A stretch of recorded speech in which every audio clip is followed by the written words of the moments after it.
भगवान सच्चिदानंद जब कल्कि अवतार धारण करते हैं और दुष्टों का संहार करते हैं, उस समय से फिर सतयुग प्रारंभ होता है।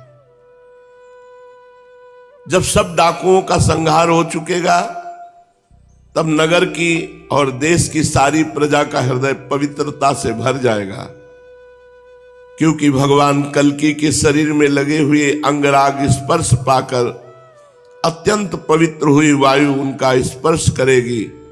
भगवान की श्री विग्रह की दिव्य गंध संपूर्ण प्रजा के हृदय को निष्पाप कर देगी।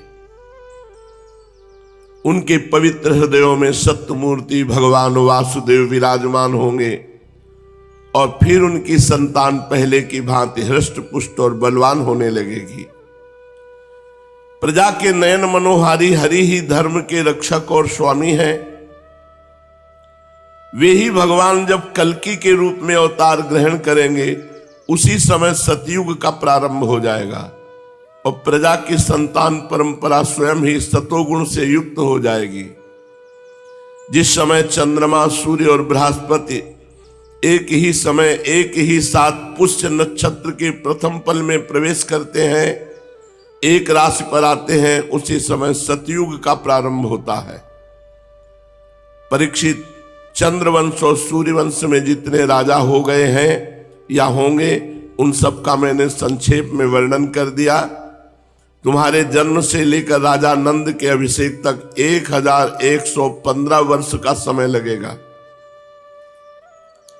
जिस समय आकाश में सप्तऋषियों का उदय होता है, उस समय पहले उनमें से 2 ही तारे दिखाई पड़ते हैं।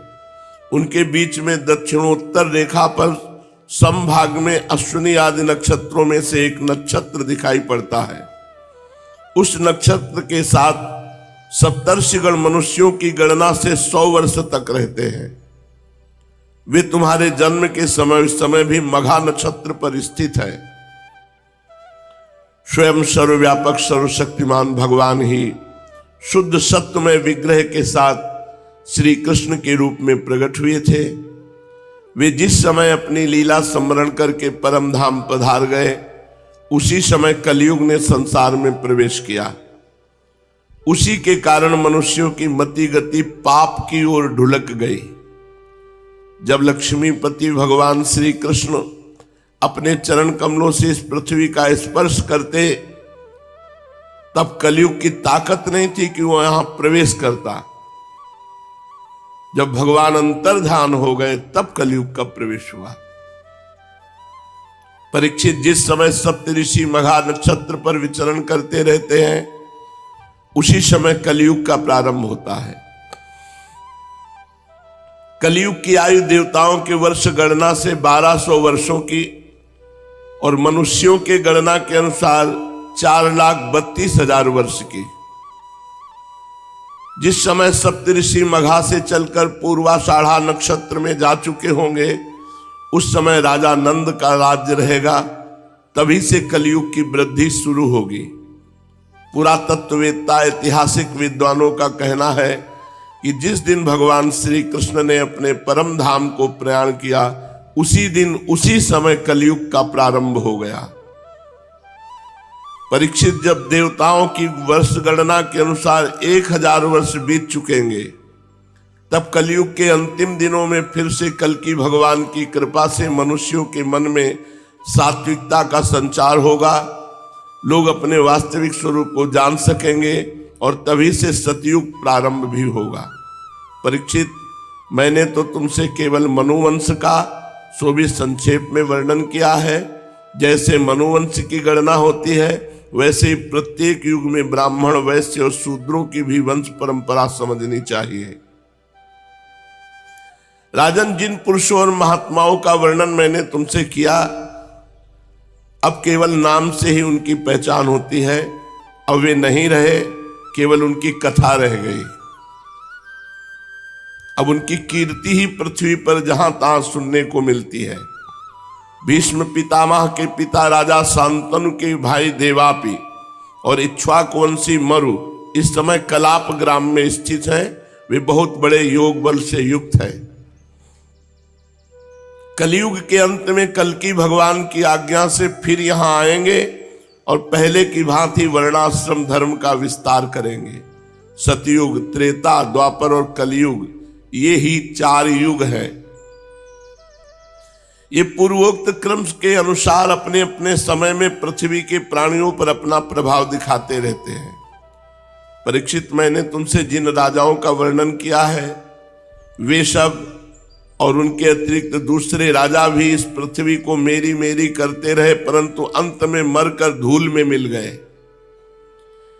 इस शरीर को भले ही कोई राजा कह ले, परंतु अंत में एक कीड़ा, विष्ठा अथवा राख के रूप में ही परिणित होगा, राख ही होकर रहेगा।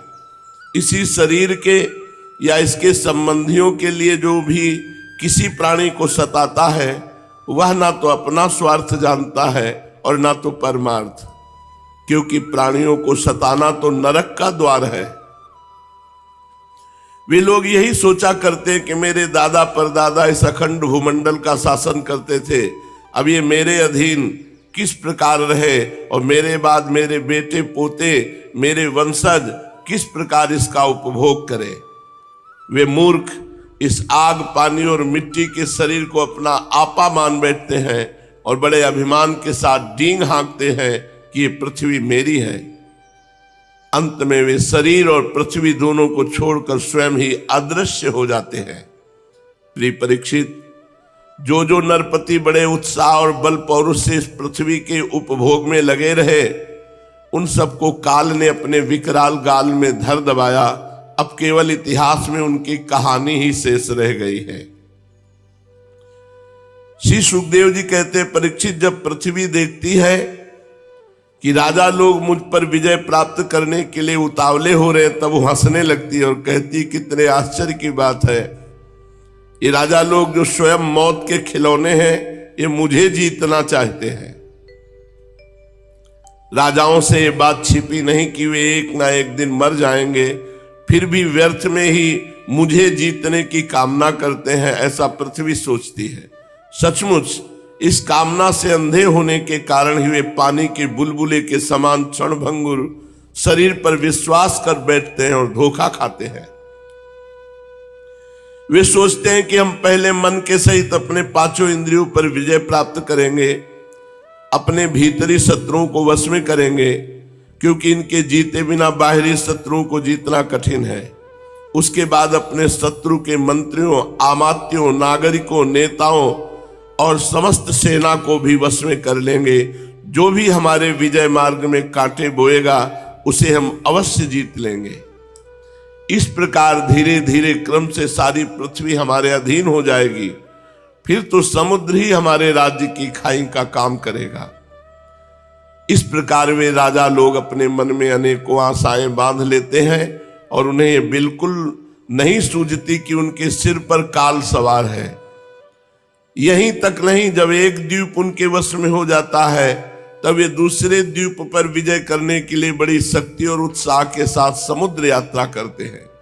अपने मन को, इंद्रियों को वश में करके लोग मुक्ति प्राप्त करते हैं, परंतु ये लोग उनको वश में करके थोड़ा सा भूभाग ही प्राप्त करते हैं। इतने परिश्रम और आत्म संयम का ये कितना तुच्छ फल है। पृथ्वी कहती है कि बड़े बड़े मनु और उनके वीर पुत्र मुझे ज्यों का त्यों छोड़कर जहां से आए थे वहीं खाली हाथ लौट गए, मुझे अपने साथ न ले जा सके। अब ये मूर्ख राजा मुझे युद्ध में जीत कर वश में करना चाहते हैं। जिनके चित्त में बात दृढ़मूल हो गई कि पृथ्वी मेरी है, उन दुष्टों के राज्य में मेरे लिए पिता पुत्र और भाई भाई भी आपस में लड़ बैठते हैं। वे परस्पर इस प्रकार कहते हैं, ओ मूढ़, ये सारी पृथ्वी मेरी ही है, तेरी नहीं।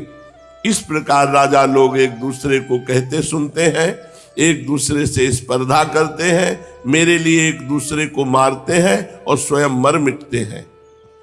पृथु, पुररवा, गाधी, नहुस, भरत, शास्त्राबाहु अर्जुन, मानधाता, सगर, भगवान राम, खडवांग, धुंधुमार, रघु, तृणबिंदु, ययाति, शर्याति, संतनु, गय, भगीरथ, कुवलयासु, ककुत्स, नल, नृग, हिरण्यकश्यप, वृत्तासुर, लोकद्रोही रावण, नमुच, शंबर, भौमासुर, हिरणाक्ष, तारकासुर, बहुत से दैत्य एवं शक्तिशाली नरपति हो गए।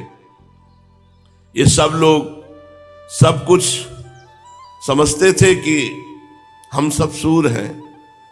सभी ने दिग्विजय में दूसरों को हरा दिया, दूसरे इन्हें नहीं जीत पाए, परंतु सब के सब चले गए, कोई टीका नहीं। राजन, उन्होंने अपने पूरे अंतःकरण से मुझसे ममता की और समझा कि पृथ्वी मेरी है, परंतु विकराल काल ने उनकी लालसा पूरी ना होने दी। अब उनके बल, पौरुष और शरीर आदि का कुछ पता ही नहीं, केवल उनकी कहानी शेष मात्र है। परीक्षित संसार में बड़े बड़े प्रतापी और महान पुरुष हुए हैं, वे लोकों में अपने यश का विस्तार करके यहां से चल बसे। तुम्हें मैंने ज्ञान और वैराग्य उपदेश करने के लिए इनकी कथा सुनाई है। मैंने जो कुछ अभी तक वर्णन किया सब वाणी का विलास है। इसी पे हमें बहुत धक्का लगा था जब हम 16-17 वर्ष के थे। ऐसा कैसे? भगवान का चरित्र, महापुरुषों का चरित्र अब समझ में आ रहा है। ये सब वाणी का विलास मात्र है, परमार्थक सत्य कुछ भी नहीं है। जितना सुनाया ये सब वाणी का विलास मात्र है, परमार्थिक सत्य कुछ नहीं है। इस पे काफी देर हम परेशान हुए थे। बस भगवान श्री कृष्ण का गुणानुवाद समस्त मंगलों का नाश करने वाला है। बड़े बड़े महात्मा उसी का गान करते रहते हैं। जो भगवान श्री कृष्ण के चरणों में अनन्य प्रेममयी भक्ति की लालसा रखता हो, उसे नित्य निरंतर भगवान के दिव्य गुणानुवाद का ही श्रवण करते रहना चाहिए। राजा परीक्षित ने पूछा, भगवान मुझे तो कलयुग में राशि राशि दोष ही दिखाई दे रहे हैं। उस समय लोग किस उपाय से उन दोषों का नाश करेंगे? इसके अतिरिक्त युगों का स्वरूप, उनके धर्म, कल्प की स्थिति और प्रलय काल के मान एवं सर्वव्यापक सर्वशक्तिमान भगवान के काल रूप का भी यथावत वर्णन कीजिए। श्री सुखदेव जी कहते, परीक्षित, सतयुग में धर्म के 4 चरण होते हैं। वे चरण हैं सत्य, दया, तप और दान। उस समय लोग पूरी निष्ठा के साथ अपने अपने धर्म का पालन करते हैं। धर्म स्वयं भगवान का स्वरूप है। सतयुग के लोग बड़े संतोषी और दयालु होते हैं। वे सबसे मित्रता का व्यवहार करते और शांत रहते हैं। इंद्रियां और मन उनके वश में रहते हैं।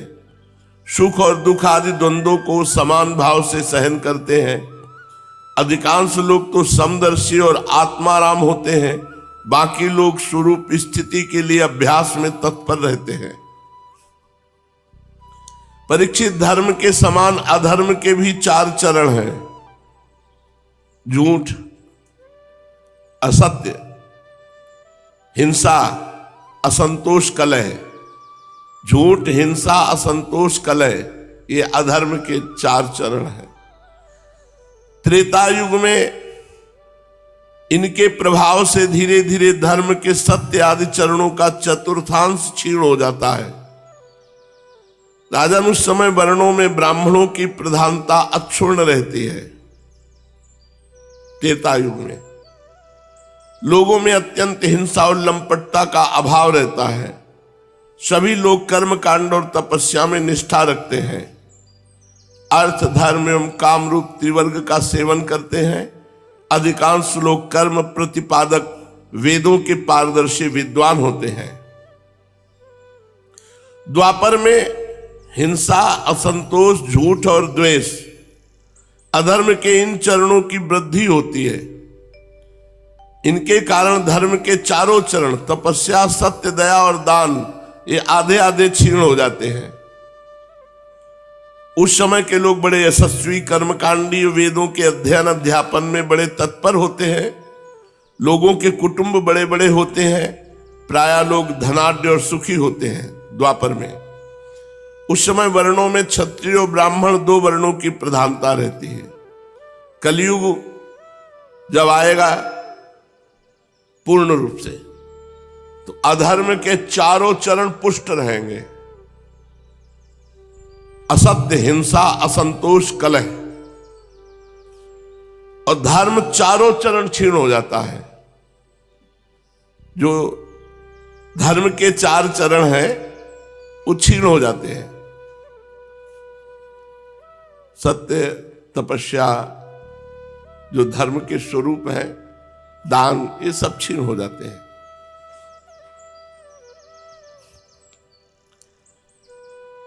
क्योंकि भगवत विमुखता छा जाती है। जिसको देखो केवल धन कमाना, भोग भोगना, भगवत विमुखता इतनी बढ़ जाती है कि सत्य, दया, तपस्या और दान, ये चारों के चारों अंतर ध्यान हो जाते हैं। कलयुग में अधर्म चारों चरणों से बढ़ जाता है। पूरा का पूरा अधर्म प्रवृत्ति। धर्म का आश्रय कोई बिरला लेगा कि धर्म कहता है ऐसे चलो ऐसे, को केवल पेट भरो, भोग भोगो, रुपया कमाओ। कलयुग में सभी लोग लोभी, अधिकांश लोग लोभी, दुराचारी, कठोर हृदय वाले होंगे। झूठ बोलना कोई अपराध नहीं माना जाएगा कलयुग में। देखो सब झूठ बोल रहे हैं। झूठ बोलना बहुत बड़ा नहीं। असत्य संपातक पुंजा, ये असत्य पहला चरण अधर्म का है। पर अब झूठ बोलने बड़ी बढ़िया सजा के झूठ बोला जाता है। झूठ मूठ एक दूसरे से वैर मोल ले लेते हैं, लालसा तृष्णा की तरंगों में बहते रहते हैं। सभी प्राणियों में 3 गुण होते हैं, सतोगुण, रजोगुण, तमोगुण। काल की प्रेरणा से समय समय पर शरीर, प्राण और मन में उनका ह्रास और विकास भी हुआ करता है।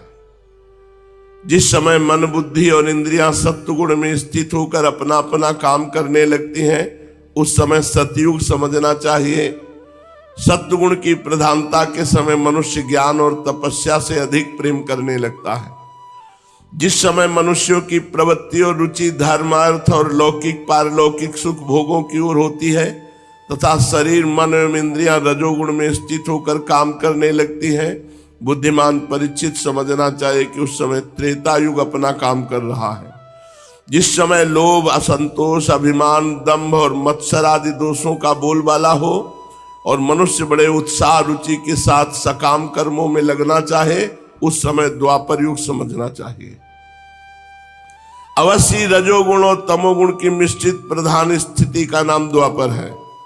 और जिस समय झूठ पे झूठ, कपट पे कपट, तंद्रा, निद्रा, हिंसा, विषाद, शोक, मोह, भय, दीनता की प्रधानता, उस समय तमोगुण प्रधान कलयुग समझना चाहिए। जब कलयुग का राज्य होता है तब लोगों की दृष्टि नीच हो जाती है, भ्रष्ट हो जाती है, क्षुद्र हो जाती है। अधिकांश लोग अत्यंत निर्धन, सबकी भूख बढ़ जाती है, भोगों की, खान पान की। भाग्य बहुत मंद होता है, चित्त में कामनाएं होती हैं बड़ी बड़ी। सारे देश में, गांव गांव में लुटेरों की प्रधानता और प्रचुरता हो जाएगी।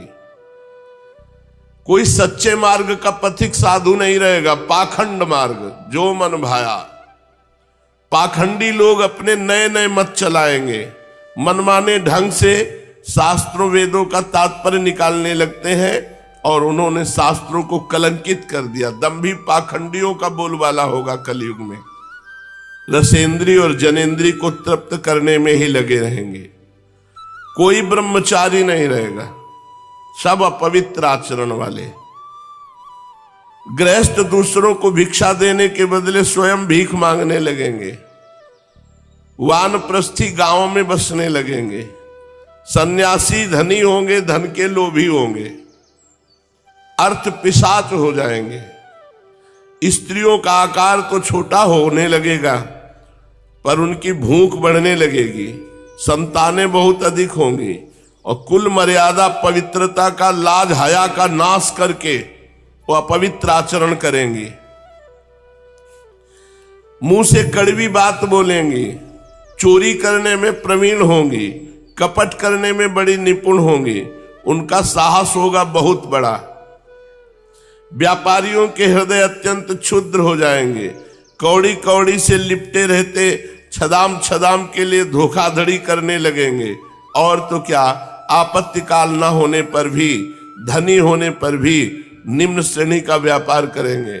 जिनकी संत पुरुष निंदा करते हैं, ऐसे उपायों से वो धन कमाएंगे। ठीक समझने और अपनाने में बुद्धि काम नहीं करेगी। कलयुग में स्वामी चाहे जितना सर्वश्रेष्ठ हो, जब सेवक लोग देखते हैं कि इसके पास धन दौलत नहीं रही तो उसे छोड़कर भाग जाते हैं। सेवक चाहे कितना ही पुराना क्यों न हो, परंतु जब वो उस पर विपत्ति पड़ेगी तो स्वामी उसे छोड़ देंगे। कलयुग का प्रभाव। और तो क्या, प्रिय परीक्षित, कलयुग के मनुष्य बड़े ही लंपट हो जाएंगे। वे अपनी काम वासना को तृप्त करने के लिए ही किसी से प्यार का नाटक करेंगे। देखो, पहले से शास्त्रों में सब लिखा है। वे विषय वासना के वशीभूत होकर इतने दीन हो जाएंगे कि अपनी वासना पूर्ति के लिए माता पिता, भाई बंधु और मित्रों को भी नहीं छोड़ेंगे। अर्थात छल कपट, न माता का सम्मान, न पिता का, न भाई, न बंधु का, इनकी आज्ञा का पालन नहीं। नारी मुई घर संपत्ति नासी, मूड मुड़ाए भय सन्यासी। कोई देर थोड़ी लगता है। तो कलयुग में ऐसे नीच पुरुष तपस्वी का वेश धारण करेंगे और दान लेकर मनमानी भोजन, मनमानी पेय पदार्थ, और रत्ती भर भी धर्म का ज्ञान नहीं। धर्म का रत्ती भर भी ज्ञान नहीं।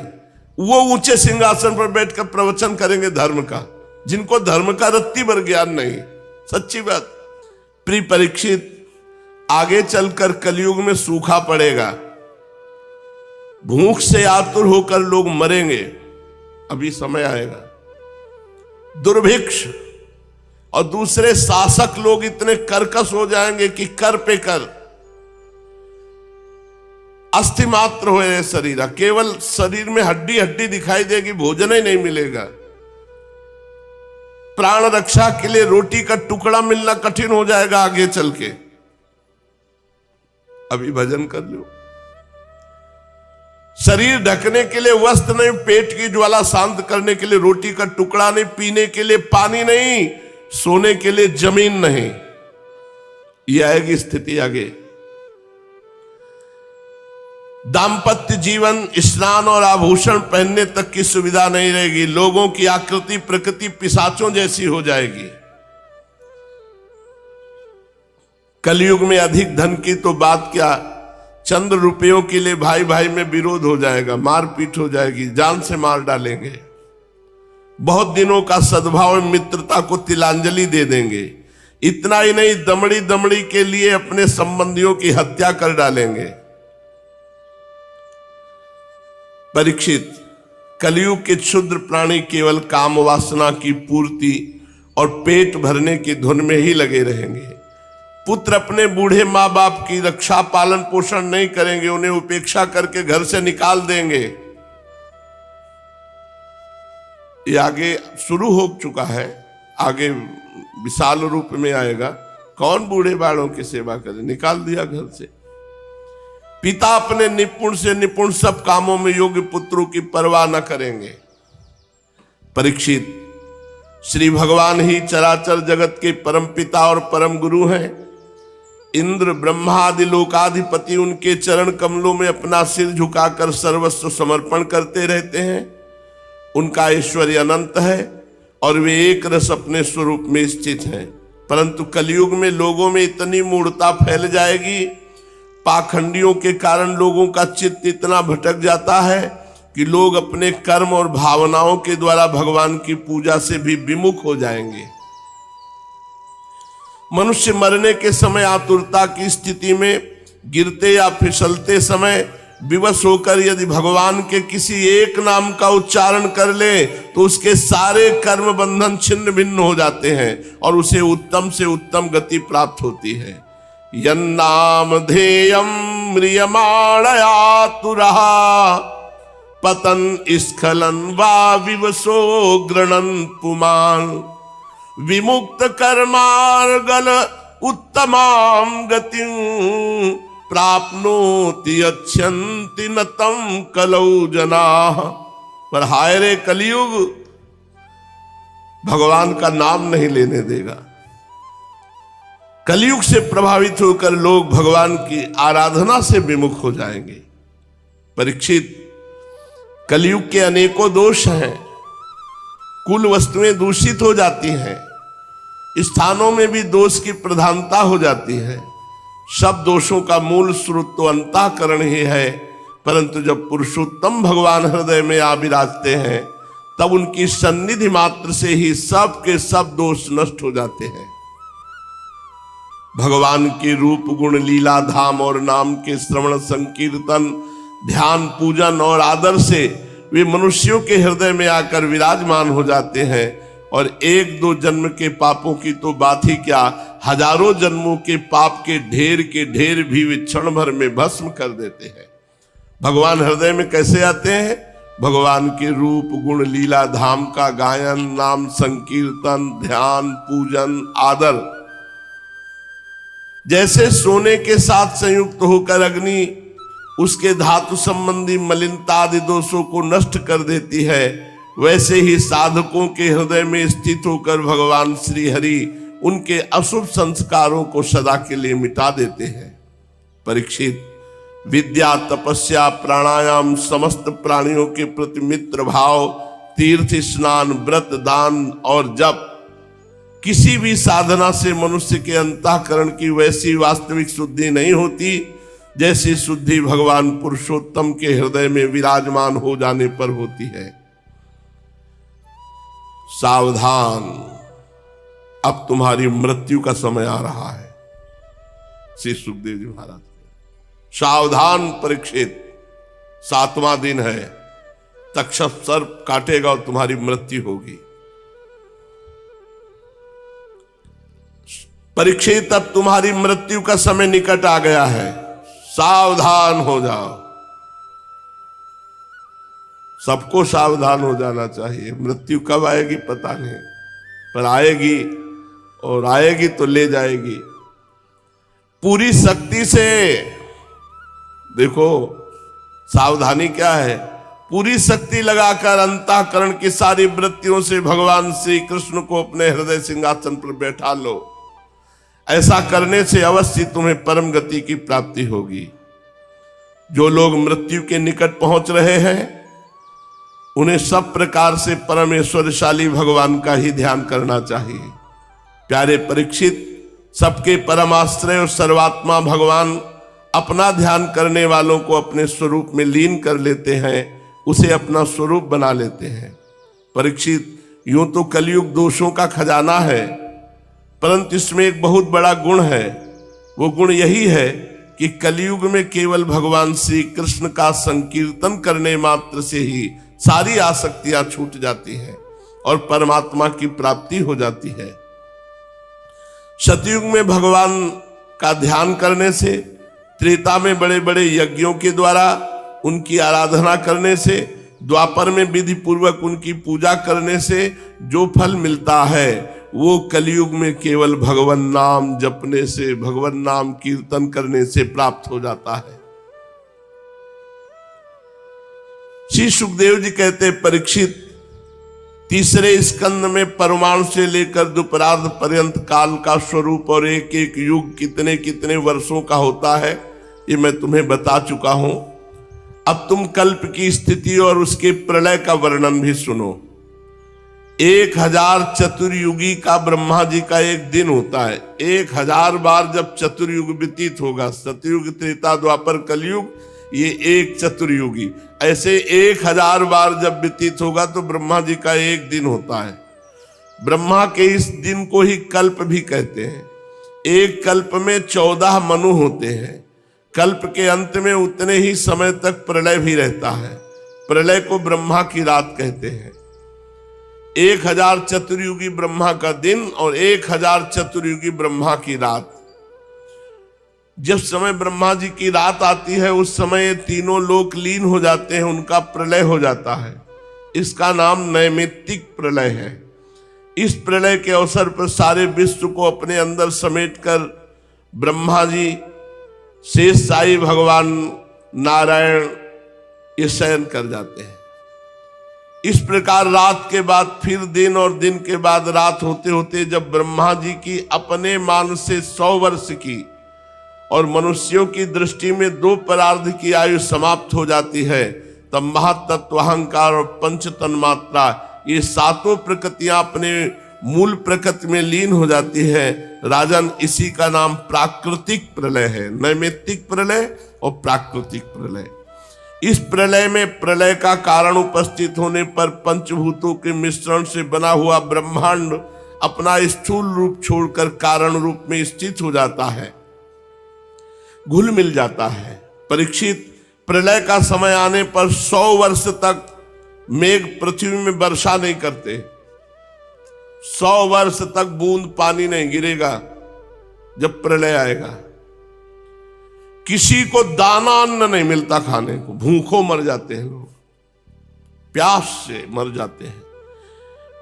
इतनी प्रजा भूख से पागल हो जाती है कि वो एक दूसरे के शरीरों को खाने लगती है। भूख प्यास से इतना पागल हो जाते हैं लोग कि जो मिलता है, मनुष्य, लड़का, बच्चा, सब खाना शुरू कर देते हैं। देख लो, भजन कर लो, नहीं ऐसे समय में फंसेगे तो सब तुम्हें मूली की तरह खा जाएंगे। भजन कर लो, अभी आगे आने वाला है सब समय। काल के उपद्रव से पीड़ित होकर धीरे धीरे प्रजा मरने लगती है, क्षीण हो जाती है। फिर प्रलयकालीन सांवर्तक सूर्य अपनी प्रचंड किरणों से समुद्र और प्राणियों के शरीर और पृथ्वी का सारा रस खींच लेते हैं, एक बूंद पानी नहीं कहीं। फिर वर्षा नहीं होती। 100 वर्ष तक केवल प्रचंड अग्नि बरसाने वाले सूर्य का ताप, कहीं एक अन्न नहीं, एक चुल्लू पानी नहीं। फिर उस 100 वर्ष के बाद संकर्षण भगवान के मुख से, शेष जी से अग्नि प्रकट होती है, सांवर्तक अग्नि। वायु के वेग से वो नीचे तल, अतल आदि 7 लोकों को भस्म करती हुई, वहां के प्राणी तो पहले ही मर चुके होते हैं, नीचे से आग की करारी लपटें, ऊपर सूर्य की प्रचंड की गर्मी, ऊपर नीचे चारों ओर ब्रह्मांड जलने लगता है। ऐसा जान पड़ता है मानो गोबर का उपला जलकर अंगारे के रूप में दहक रहा हो। इसके बाद प्रलयकालीन अत्यंत प्रचंड सामर्थक वायु सैकड़ों वर्षों तक चलती रहती है। 100 वर्ष तक सूखा, फिर 100 वर्ष तक वायु, फिर 100 वर्ष तक अग्नि की वर्षा, कुछ नहीं बचेगा। आकाश धुएं और धूल से भर जाता है। इसके बाद असंख्यों रंग बिरंगे बादल आकाश में मंडराने लगते हैं और सांवर्तक मेघ आकर गरज गरज कर 100 वर्ष तक वर्षा करते हैं। 100 वर्ष तक पूरा ब्रह्मांड पानी ही पानी। 100 वर्ष तक सूखा, 100 वर्ष तक आग वर्षा, 100 वर्ष तक वायु, फिर 100 वर्ष तक पानी की वर्षा। ऐसा पूरा जल ही जल हो जाता है, सब कुछ जल में। इस प्रकार जब जल प्रलय होता है तब जल पृथ्वी के विशेष गुण गंध को ग्रस लेती है, अपने में लीन कर लेती है। गंध गुण के जल में लीन हो जाने से पृथ्वी का नाश हो जाता है, वो जल में बन जाती, कहीं पृथ्वी नहीं रहती। वो जल में घुल मिलकर जल रूप बन जाती है। राजन, इसके बाद जल के गुण रस को तेजस तत्व ग्रस लेता है, तब जल नीरस होकर अग्नि स्वरूप हो जाता है। तदनंतर वायु तेज के गुण रूप को ग्रस लेता है, तो तेज रूप रहित होकर वायु रूप हो जाता है। अब आकाश वायु के गुण स्पर्श को अपने में मिला लेता है, तो वायु खत्म होकर आकाश हो जाती है, शांत आकाश। इसके बाद तामस अहंकार आकाश के गुण शब्द को ग्रस लेता है, आकाश शब्दहीन होकर तामस अहंकार में लीन हो जाता है। इसी प्रकार तेजस अहंकार इंद्रियों को, वैकारिक अहंकार इंद्रियाधिष्ठात्र देवता और इंद्रिय वृत्तियों को अपने में लीन कर लेता है। तत्पश्चात महत्तत्व अहंकार को और सत्वादि गुण महत्तत्व को ग्रस लेते हैं। परीक्षित, सब नष्ट हो जाता है, ये काल की महिमा है। उसी की प्रेरणा से अव्यक्त प्रकृति गुणों को ग्रस लेती, तब केवल मूल प्रकृति बचती है। त्रिगुणात्मिका प्रकृति सत्वगुण रजोगुण तमोगुण ये मूल प्रकृति में लीन हो जाते हैं। वही चराचर जगत का मूल कारण है। वह अव्यक्त अनादि अनंत नित्य अविनाशी है। जब वो अपने कार्यों को लीन करके प्रलय के समय साम्यावस्था को प्राप्त हो जाती है, तब काल के अवयव वर्ष मास दिन रात क्षण आदि के कारण उसमें परिणाम क्षय वृद्धि आदि किसी प्रकार के विकार नहीं होते। उस समय प्रकृति में स्थूल अथवा सूक्ष्म रूप से वाणी मन सतोगुण रजोगुण तमोगुण महत्त्व आदि विकार प्राण बुद्धि इंद्री उनके देवता कुछ नहीं रहते, सब नष्ट हो जाता है। सृष्टि के समय रहने वाले लोगों की कल्पना और उनकी स्थिति भी नहीं रहती। स्वप्न जागृत सुषुप्त तीन अवस्थाएं नहीं रहती। आकाश जल पृथ्वी वायु अग्नि सूर्य भी नहीं रहते, सब कुछ शून्य। उस अवस्था का तर्क के द्वारा अनुमान करना भी असंभव है। उस अव्यक्त को ही जगत की मूलभूत तत्व कहते हैं। इसी अवस्था का नाम प्राकृत प्रलय है। उस समय पुरुष और प्रकृति दोनों की शक्तियां काल के प्रभाव से क्षीण हो जाती हैं और विवश होकर अपने मूल स्वरूप में लीन हो जाती हैं। अब महाप्रलय मोक्ष को कहते हैं। ये आत्यंतिक प्रलय है। बुद्धि इंद्रिय और उनके विषयों के रूप में उनका अधिष्ठान ज्ञान स्वरूप वस्तु ही भाषित हो रही है। उन सबको तो आदि भी है और अंत भी है, इसलिए वे सब सत्य नहीं है। वे दृश्य हैं और अपने अधिष्ठान से भिन्न उनकी सत्ता भी नहीं है, इसलिए वे सर्वथा मिथ्या माया मात्र हैं। जैसे दीपक नेत्र और रूप तीनों तेजस से भिन्न नहीं है, वैसे बुद्धि इंद्रिय और उनके विषय तन्मात्राएं भी अपने अधिष्ठान स्वरूप ब्रह्म से भिन्न नहीं है, यद्यपि वो इनसे सर्वथा भिन्न है। जैसे रज्जु रूप अधिष्ठान में अध्यस्त सर्प अपने अधिष्ठान से पृथक नहीं है, परंतु अध्यस्त सर्प से अधिष्ठान का कोई संबंध नहीं है। ये मोक्ष है। ये प्राप्त हो जाए तो इस प्रलय में जाने नहीं पड़ेगा, पर है कठिन मोक्ष प्राप्त करना। इसलिए नाम जप करो, भगवान की कृपा से सुलभ हो जाएगा। परीक्षित, जागृत स्वप्न और सुषुप्ति तीनों अवस्थाएं बुद्धि की ही है, अतः इनके कारण अंतरात्मा में जो विश्व तेजस और प्राज्ञ रूप नानात्व की प्रतीत होती है केवल माया मात्र है। बुद्धिगत नानात्व का एकमात्र सत्य आत्मा से कोई संबंध नहीं है। ये विश्व उत्पत्ति और प्रलय से ग्रस्त है, इसलिए अनेक अवयवों का समूह अवयवी है। अतः ये कभी ब्रह्म में होता है और कभी नहीं होता। ठीक वैसे ही जैसे आकाश में मेघमाला कभी होती और कभी नहीं होती। परीक्षित, जगत के व्यवहार में जितने भी अवयवी पदार्थ होते हैं उनके न होने पर भी उनके भिन्न भिन्न अवयव सत्य माने जाते हैं, क्योंकि वे उनके कारण हैं। जैसे वस्त्र रूप अवयवी के न होने पर भी उसके कारण रूप सूत का अस्तित्व माना ही जाता है, उसी प्रकार कार्य रूप जगत के अभाव में भी इस जगत के कारण रूप अवयव की स्थिति हो सकती है। परंतु ब्रह्म में ये कार्य कारण भाव भी वास्तविक नहीं है, क्योंकि देखो, कारण तो सामान्य वस्तु और कार्य विशेष वस्तु, इस प्रकार जो भेद दिखाई देता वो केवल भ्रम ही है। इसका हेतु ये है कि सामान्य और विशेष भाव आपेक्षिक है, अन्योन्याश्रित है। विशेष के बिना सामान्य नहीं और सामान्य के बिना विशेष की स्थिति नहीं हो सकती। कार्य और कारण भाव आदि और अंत दोनों ही मिलते हैं, इसलिए वो भी स्वाप्निक भेद भाव के समान सर्वथा अवस्तु है। इसमें संदेह नहीं कि ये प्रपंच रूप विकार स्वाप्निक विकार के समान ही प्रतीत हो रहा है, तो भी ये अपने अधिष्ठान ब्रह्म स्वरूप आत्मा से भिन्न नहीं है। कोई चाहे भी तो आत्मा से भिन्न रूप में अणुमात्र भी इसका निरूपण नहीं कर सकता। यदि आत्मा से पृथक इसकी सत्ता मानी भी जाए तो ये भी चिद रूप आत्मा के समान स्वयं प्रकाश होगा और ऐसी स्थिति में वो आत्मा की भांति ही एक रूप सिद्ध होगा। ये शुद्ध ज्ञान है।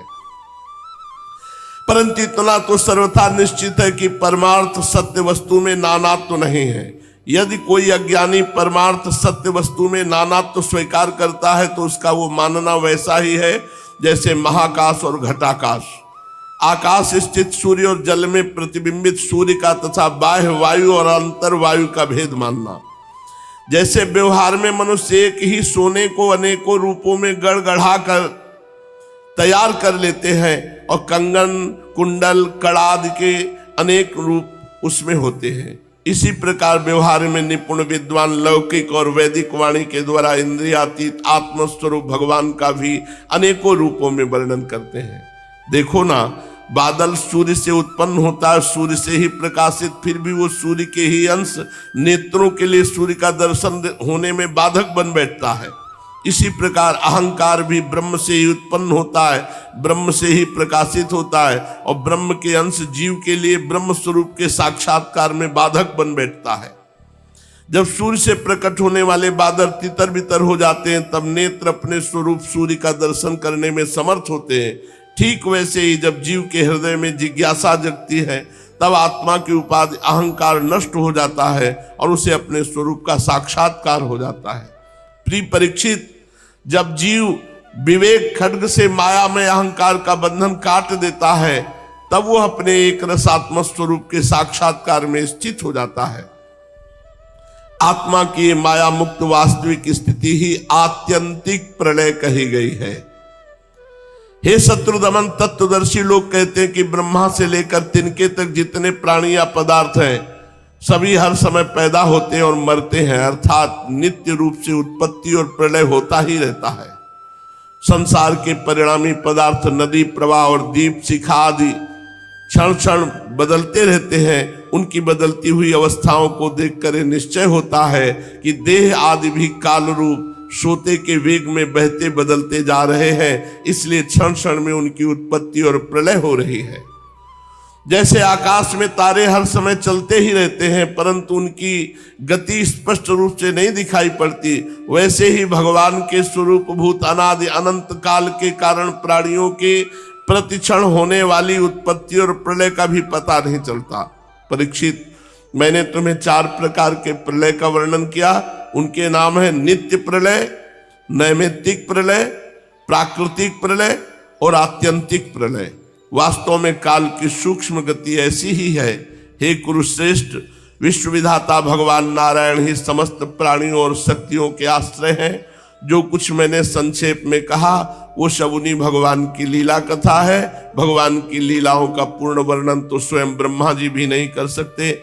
जो लोग अत्यंत दुष्टर संसार सागर से पार जाना चाहते हैं, अथवा जो लोग अनेकों प्रकार के दुख दावानल से दग्ध हो रहे हैं, उनके लिए पुरुषोत्तम भगवान की लीला कथा रूप रस के सेवन के अतिरिक्त और कोई साधना नहीं, कोई नौका नहीं है। ये केवल लीला रसायन का सेवन करके ही अपना मनोरथ सिद्ध कर सकते हैं। जो कुछ मैंने तुम्हें सुनाया है, यही श्रीमद् भागवत पुराण है। इसे सनातन ऋषि नर नारायण ने पहले देवर्षि नारद को सुनाया। देवर्षि नारद जी ने महर्षि कृष्ण द्वैपायन व्यास देव जी को, और महाराज उन्हीं बद्री वन विहारी भगवान श्री कृष्ण द्वैपायन ने प्रसन्न होकर मुझे इस वेद तुल्य श्रीमद् भागवत संहिता का उपदेश किया। कुरुश्रेष्ठ, आगे चलकर जब शौनक आदि ऋषि नैमिषारण्य क्षेत्र में बहुत बड़ा सत्र करेंगे, तो उनके प्रश्न करने पर पौराणिक वक्ता श्री सूत जी उन लोगों को इस संहिता का वर्णन सुनाएंगे। अब अंतिम उपदेश कर रहे हैं श्री सुखदेव जी। यहीं से परमहंस जी अपने स्वच्छंद गति से विचरण करके चल देते हैं। परीक्षित को सर्प काटता है और वो पधार जाते हैं। ये अंतिम उपदेश होगा सुशेष चर्चा के। श्री राधा वल्लभ लाल की।